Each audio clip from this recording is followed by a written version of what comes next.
صحیح بخاری حدیث نمبر 169۔ میں نے رسول اللہ صلی اللہ علیہ وآلہ وسلم کو دیکھا کہ نماز عصر کا وقت آ گیا۔ لوگوں نے پانی تلاش کیا۔ جب انہیں پانی نہ ملا تو رسول اللہ صلی اللہ علیہ وآلہ وسلم کے پاس ایک برتن میں وضو کے لیے پانی لایا گیا۔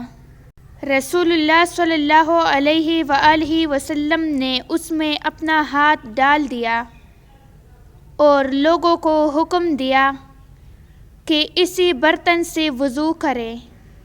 حضرت انس رضی اللہ تعالیٰ عنہ کہتے ہیں کہ میں نے دیکھا آپ کی انگلیوں کے نیچے سے پانی حشمے کی طرح ابل رہا تھا، یہاں تک کہ قافلے کے آخری آدمی نے بھی وضو کر لیا۔